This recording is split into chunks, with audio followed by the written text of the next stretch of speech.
At Thanksgiving dinner, my father set down his fork, looked me straight in the eye, and said, "Your job is to work while your sister enjoys life. If you have a problem, there's the door." No pause, no hesitation, just the truth they'd hidden for years. Chloe didn't flinch. My mother stayed silent.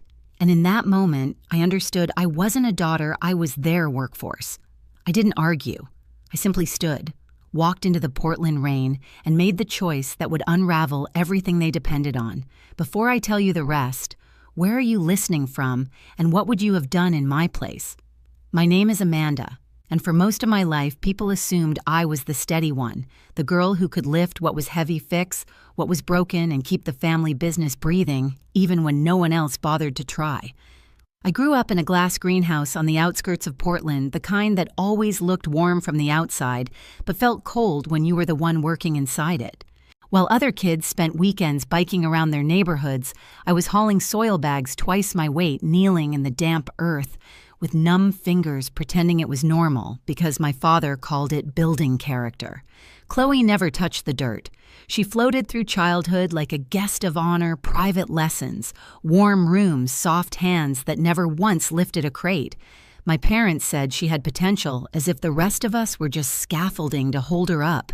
I remember watching her practice dance routines in the heated sunroom, while I stood outside in the rain mud splashing my boots, wondering why love came so easily to her and never seemed to reach me. Even as adults, nothing changed. Chloe moved through life cushioned, supported, praised for the smallest effort, while I became the invisible engine running beneath everything. I managed inventory, checked bills, handled the repair calls no one else knew how to make. My father would pat my shoulder like I was a dependable machine. My mother would murmur that I was strong, which was her polite way of saying I could survive neglect. The truth was simpler. I kept the family afloat because no one else would. I kept hoping that if I pushed through just one more crisis, they'd finally see me not as the labor, but as the daughter. So when we all sat down at that Thanksgiving table, the candles lit the food, steaming, the room filled with everything that should have felt safe, I thought foolishly that maybe it would be different. Maybe the years of carrying their world would finally count for something. But the silence between us had been built long before that night, and the moment my father opened his mouth, I realized this wasn't a crack in the relationship. It was the truth of it. I felt the shift before the words even left his mouth, the way my father leaned back in his chair, the way my mother's eyes dropped, as if she already knew what was coming. Chloe twirled her wine glass, pretending she wasn't waiting for the show, and then it landed sharp and casual, like he was commenting on the weather. "Your job is to work while your sister enjoys life." For a second, I thought I'd misheard him. The turkey steam rose between us, the candles flickered, and every childhood memory lined up in my head like witnesses. But he didn't blink. He meant it. Every syllable had been waiting years to come out. My mother didn't flinch. She pressed her napkin into her lap and avoided my eyes the way she always did when she agreed with something cruel but didn't want the responsibility of saying it herself. Chloe sat straighter, smoothing her hair like a queen adjusting her crown. I tried to breathe just once to steady myself. "Dad, that's not—" He cut me off with a wave of his hand. "If you have a problem, there's the door." There it was. The line that didn't just bruise it, severed. Years of effort, every bill I quietly handled, every crisis I solved, every moment I carried what they dropped, reduced to a dismissal so clean it didn't even sound angry. It sounded practiced, familiar, like something he'd been rehearsing for the day I finally questioned the arrangement. My fork clinked against the plate. No one moved to pick it up. I looked around the table, searching for even one face that looked conflicted, regretful, unsure. Nothing. My father was rigid and unbothered. My mother was small and silent. Chloe was almost smiling, like she'd been waiting for this hierarchy to be spoken out loud. The room felt suddenly too tight, too loud, too bright. Every plant in the greenhouse behind us, every leaf I'd misted trimmed, saved, pressed against the glass like an audience watching me realize my role wasn't daughter, wasn't partner, wasn't family. I was infrastructure, replaceable, expected. The rain outside intensified, tapping harder against the windows, a rhythm I knew well from nights I worked long after everyone else went to bed. My father's words echoed with each strike. Work, sister, door. And something inside me, a part I'd kept quiet for years, finally snapped into clarity. Not from rage, though there was rage, but from recognition. This wasn't a misunderstanding. It was the blueprint they'd built their lives on. I felt myself sit back, shoulders loosening, breath steadying. If this was the truth, then I didn't have to keep pretending we were something we weren't. I lifted my eyes to theirs, and that was the moment before I even stood up, when everything between us began to break. I didn't raise my voice. I didn't slam my hand on the table the way Chloe might have if someone ruined her day. Instead, I felt a strange calm settle over me, like a storm pulling back, just far enough to make the air eerily still. I pushed my chair back, the legs scraping against the hardwood, and every face at that table turned toward me, not out of concern, but out of annoyance, like I was interrupting their evening.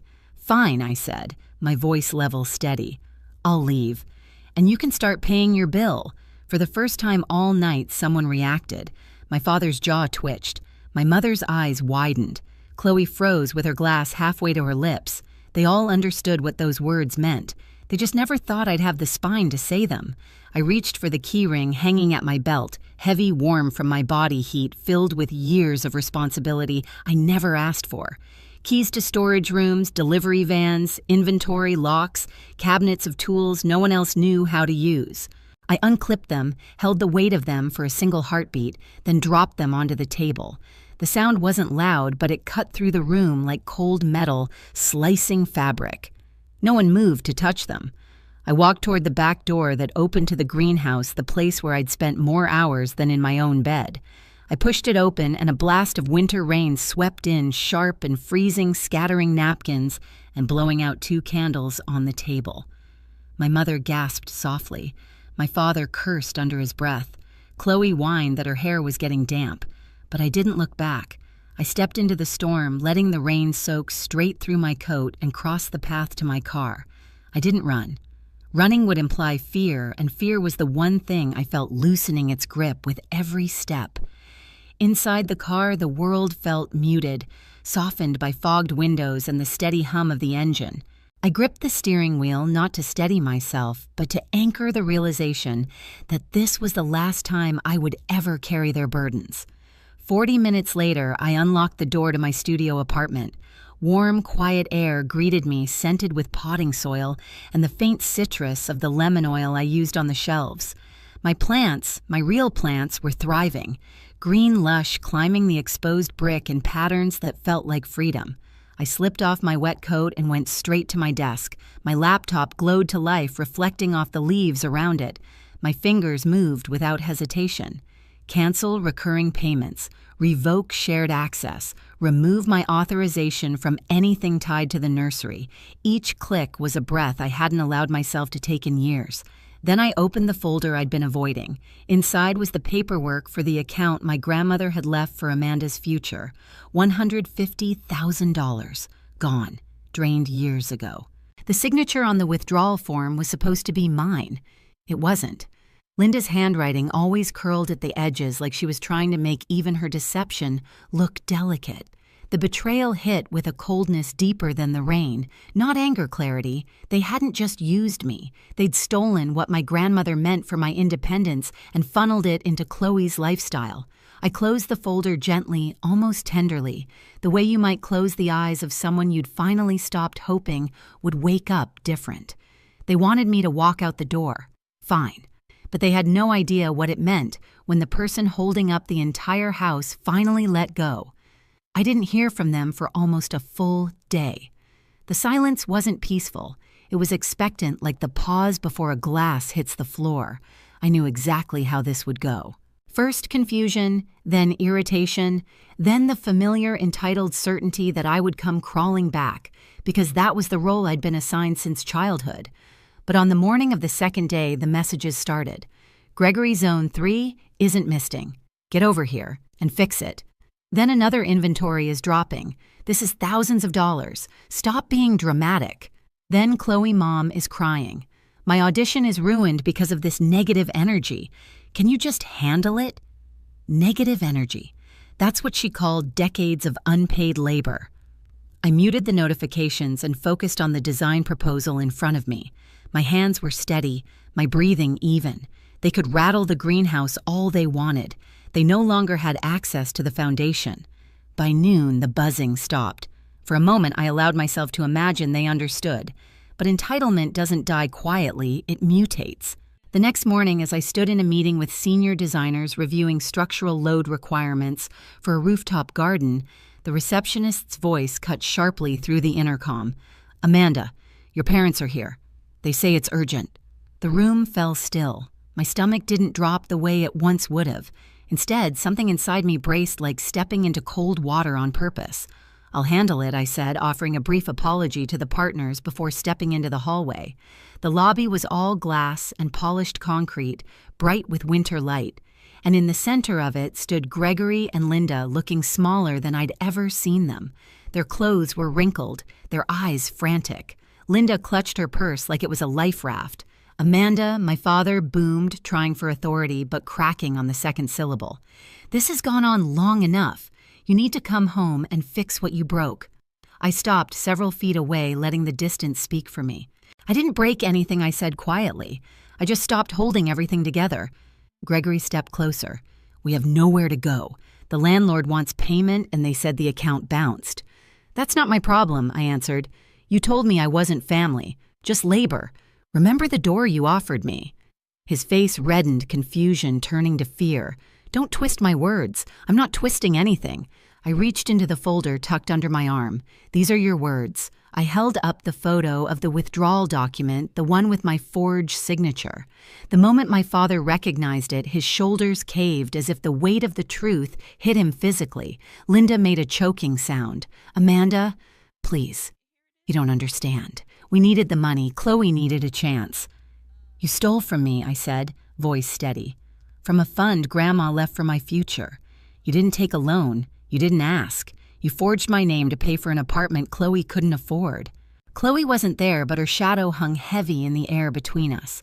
My mother's hands trembled. "We were going to put it back." "You had 3 years," I replied.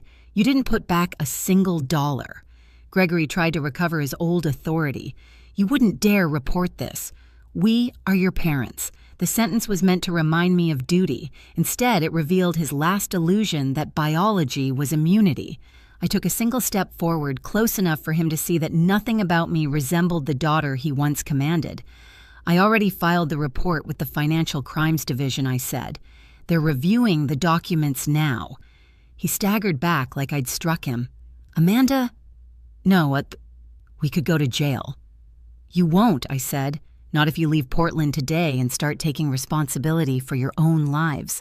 I've already arranged restitution through the sale of the nursery assets. It will cover part of the debt." Linda's voice wavered. "We can't just leave." "Where would we go? That's for you to figure out, just like I always had to."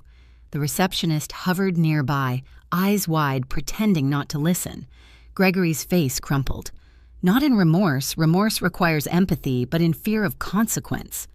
"We're your family," he whispered hoarsely. "That ended the night you told me the door was my option," I replied. "All I'm doing now is walking through it completely." I nodded toward security who had been waiting discreetly near the elevators. "You'll need to go now." Linda reached out as if touching my coat sleeve could undo the past. "Amanda, please." I stepped back. "I'm done being the soil you grow your comfort in," I said. "If you want a life, build it yourselves."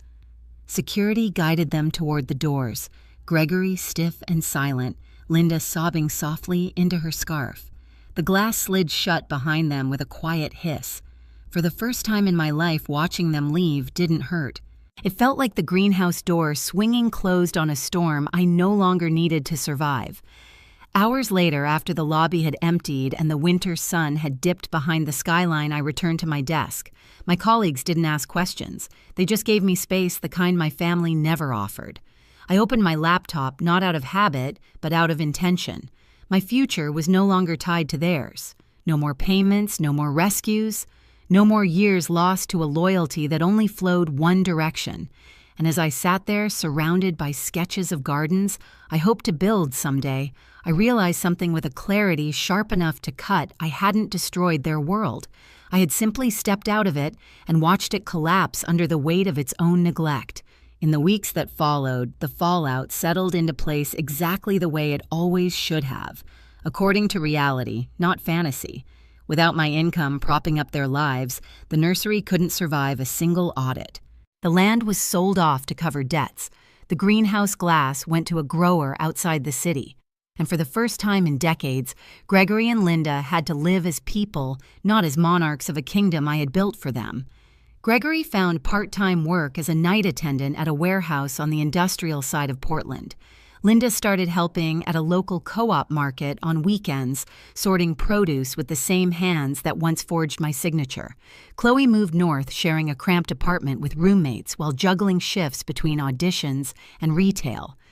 None of it was cruel. It was simply natural consequences. I didn't celebrate their struggle, but I didn't save them either. My energy went somewhere better into the 5 acres of raw land I purchased outside the city. Wild, uneven, overgrown, but mine. The first morning I walked it, mist rising from the soil, I knelt, pressed my palms into the earth, and felt something I hadn't felt in years. A beginning, not an obligation.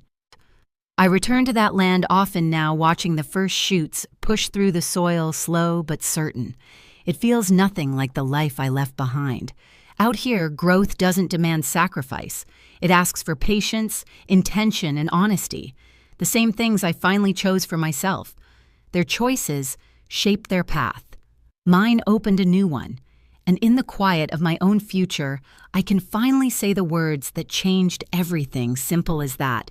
If my story feels familiar, share your own and subscribe so you don't miss what comes next.